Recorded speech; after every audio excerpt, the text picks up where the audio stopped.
Hola, hola. Bienvenido y bienvenida a Líderes 4.0 Transformadores del Futuro. Yo soy Cristina Montesinos. Hoy tengo una invitada muy especial. Se llama Katherine Noel. Ella es socia y directora de entrenamientos en Dale Carnegie Training en Panamá y tiene el título de Master Trainer a nivel latinoamericano e internacional. En esta conversación, le pregunté a Katherine por su migración a Panamá, cómo llegó a manejar la franquicia de Dale Carnegie, qué hicieron durante la pandemia, y me sorprendió con un total caso de éxito. Y también le pregunté sobre su formación como líder, que comenzó desde su primer trabajo. Antes de comenzar, les quiero contar que estamos probando algo nuevo en este episodio. Esta conversación fue muy buena, pero muy larga. Decidimos cortarla en dos partes. En esta primera nos enfocamos en la vida de Katherine, cómo empezó su viaje. En la segunda parte, que saldrá la semana que viene, hablamos sobre su viaje con Dale Carnegie, la respuesta a la pandemia y nos da recomendaciones para desarrollar nuestras habilidades directivas. Recomiendo que escuchen las dos partes completas. Bien, no quiero revelar más para que escuchen todo contado por ella misma. ¡Vamos! ¿Quién es Katherine Noel? ¿Cuál es su historia y en qué está ahora? La historia de Katherine Noel. Bueno, la historia, básicamente soy comunicadora social de profesión. Estudié comunicación social sinceramente porque era divertido, porque mi hermana estudiaba publicidad y me parecía que era como cool y divertido las cosas que hacían.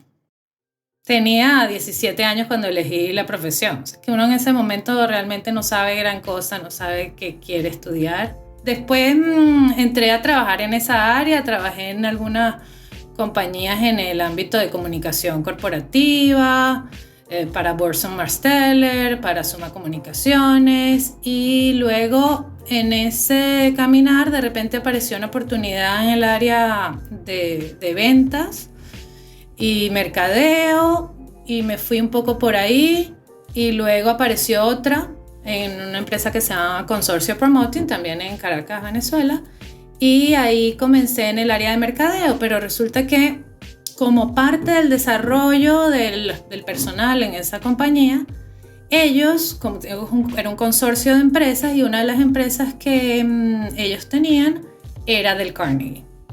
Y Dale Carnegie como instituto pues trabajaba para diferentes empresas, etcétera, pero ellos lo tenían como mandatorio para parte de desarrollo de todo su personal. Y bueno, entré, yo era ejecutiva de cuentas en ese momento, y bueno, tienes que hacer este programa. Sinceramente te digo que no es que era una cosa que me llamó muchísimo la atención, era un programa que yo decía, bueno, era en la noche, era de 6 a 10 de la noche, por 12 sesiones. Cero atractivo. Sí, exacto. Era como que, no, porque además yo era comunicadora social, o sea, yo me las sabía todas, pues. Yo creía que eso de relacionamiento y de comunicación y habilidades de comunicación, yo tenía eso, según yo, ¿no? Entonces fui porque tenía que ir. Y hice el curso, la verdad, como yo siempre digo, mira, la verdad, me senté atrás en el último puesto, como que bueno, cuando me tenga que salir, me salgo. Pero bueno, no hubo necesidad, me pareció divertido, interesante. La siguiente vez como que me fui sentando más adelante. Y como a la cuarta sesión, yo dije, oye, de verdad que esto me gusta bastante. Me enganché mucho con el programa, y luego quise participar en otros que ya no eran mandatorios, pero que te daban la oportunidad de hacerlo. Y en ese proceso me di cuenta de que era algo que me llamaba la atención, hacer para mí, ya no como que tomar los programas, sino que veía la transformación en la gente que tenían estos programas. Y ahí, aunque yo estaba trabajando en paralelo, mi temas de mercadeo, de ventas, tenía un montón de clientes importantes, pero era una actividad súper estresante, y que en realidad, a pesar de que estaba en una compañía que de verdad, mira, era fabulosa porque nos trataban súper bien, te daban muchísimas oportunidades de crecimiento, el trato era muy directo con el presidente de la compañía, con la gerente general, no era algo que me apasionaba hacer. y no era donde me sentía tan cómoda y tenía mucho estrés.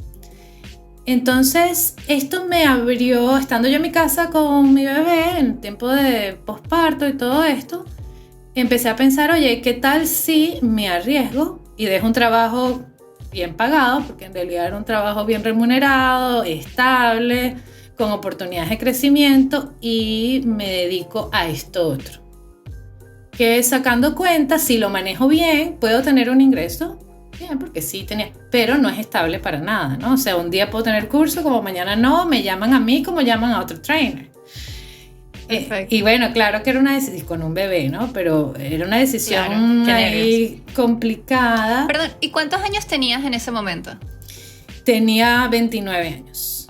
Te voy a decir que en esas empresas aprendí muchísimo del trato, del liderazgo y de lo importante que era ese mantener el contacto directo con la gente, que tú pudieras hablar con tu jefe y decirle lo que pensabas y proponer ideas y reestructurar procesos inclusive, que después todo eso me sirvió muchísimo en lo que después terminaría siendo mi carrera hoy en día, ¿no? Esa confianza además que sentí que ellos tenían en mí, que me hacía sentir importante, y creo que eso justamente me envalentonó a decir, bueno, si yo puedo hacer esto, si la gente confía en mí, bueno, me voy a lanzar y lo voy a hacer, ¿no? Claro, es que estaba pensando el tema de la edad porque igual todo lo que tú estás comentando lleva una gran cuota de autoconocimiento, de saber de verdad identificar que a pesar de que todas las condiciones son espectaculares, no es lo que te llena. Y eso es algo que hemos estado hablando mucho y que vamos a seguir hablando en el podcast, porque parte de un buen líder es estar cómodo con sí mismo, conocerse, saber sus habilidades, sus áreas que tiene que desarrollar. Y ahora, claro, entiendo que todo viene de la carrera que ya tenías. Obviamente un elemento es tú contigo misma, pero me parece espectacular saber identificar todas estas cosas que luego van a definir tu carrera. Sí, exactamente, porque, bueno, mira, sinceramente yo soy de las que opina que la educación sigue siendo una de las pocas cosas que no ha sufrido cambios importantes porque no ha querido, básicamente. Es la que más debería haber tenido cambios y poco los ha tenido. Mis hijos estudian en colegios que tienen unas metodologías bastante modernas y diferentes porque siempre lo he buscado así. Siento que no puede ser que a estas alturas tú veas una fotografía de un salón de clases y sea exactamente igual a como fueron tus abuelos, mis padres, quien sea, claro, a una escuela. Eso no tiene ningún sentido cuando tú ves un teléfono y lo comparas con lo que es un teléfono hoy en día, ¿no? Hacía bien mi trabajo. De verdad que sí, como te decía, tenía buenas oportunidades, me trataban bien, pero sentía que no me levantaba en las mañanas con ganas de ir a trabajar. O sea, si te soy sincera, claro, iba con ganas por la gente. Y eso también es súper importante y me he dado muchísima cuenta de eso. Tuve la suerte de trabajar no solo ahí, sino también en otras empresas como Optilaser, que era una fábrica de discos compactos y todo eso, trabajaba en el área de mercadeo, pero también el ambiente laboral me enseñó muchísimo. Yo cuando entré a esa compañía, por ejemplo, tardé un mes en empezar a trabajar en mi área como tal, porque me pasaron por todas las áreas, desde fábrica, desde cómo es el policarbonato se mezcla con esto y la masterización de los discos, y me pasaba una semana en un sitio y una semana en otro, y ellos se tomaron ese tiempo en una época que no se hacía tanto eso, ¿no? Termino esto y que finalmente arranco a trabajar en mi área de mercadeo y todo. Muy poco tiempo después me piden, como tenía yo como un mes más o algo así, y me piden que entonces dé mis propuestas de mercadeo, me pare frente a toda la organización, y yo como aterrada. Claro. Siento que a partir de toda tu historia, lo que estoy viendo es así en resaltado, letras gigantes, la importancia de que las organizaciones den estos espacios. O sea, a ti no solamente te invitaron, te empujaron a hablar, a dar tus ideas en un momento en donde en otros lugares habría sido la pasante que nadie quiere escuchar, sino voy a sacar fotocopias, y te capacitaron. no solo aproveché todo el conocimiento de los programas y del desarrollo, pero también de eso, ¿no? Que te mencionaba, era como estos líderes que este presidente de compañía te abría la puerta de su oficina en el momento que tú quisieras, ¿no? Para dar opinión. Espectacular. Y bueno, luego entonces de eso, ya Venezuela pues entra en una situación económica mucho más complicada, también política, principalmente esa era la parte que me afectaba, toda la sensación que había en el país, etc. Y mi esposo y yo decidimos irnos del país. Y se abre la oportunidad de Panamá como una opción. Entonces nos venimos, pero ahora sin plan. Es decir, mi esposo tenía un poco el tema de los ingresos que venían de Venezuela, que en ese momento todavía eran aceptables, y yo buscando la oportunidad de trabajar en Del Carnegie como trainer simplemente, ¿no? Y cuando llego acá, con mi bebé chiquita ya de 1 año, porque nos vinimos posteriormente 1 año después, y decido entonces tocar la puerta y me dicen, bueno, buena noticia y mala noticia, ¿cuál quieres primero?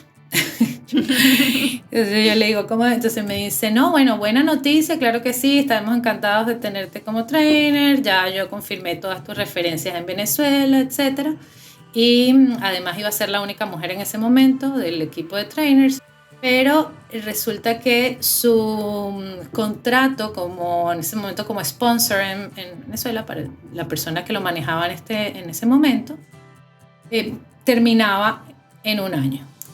Y él decidió no continuar por problemas de salud, etc. Él no quería continuar como empresario. Entonces yo llegué a mi casa como que, bueno, tengo trabajo y no.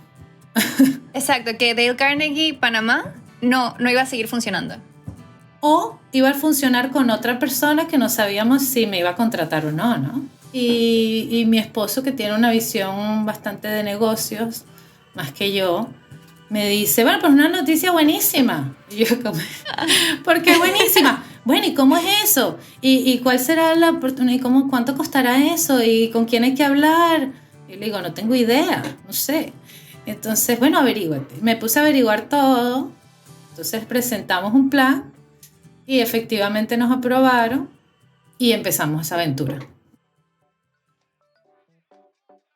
Esta fue la primera parte del episodio de Catherine Noel. Te invitamos a escuchar la segunda parte, que saldrá la semana que viene, donde nos enfocamos en Dale Carnegie, cómo hicieron cuando llegó la pandemia, qué viene en el futuro de la empresa. Y le pido a Catherine que nos dé un par de recomendaciones para todos los que nos escuchan. No se lo pierdan. Este podcast fue producido y editado por Mara Media.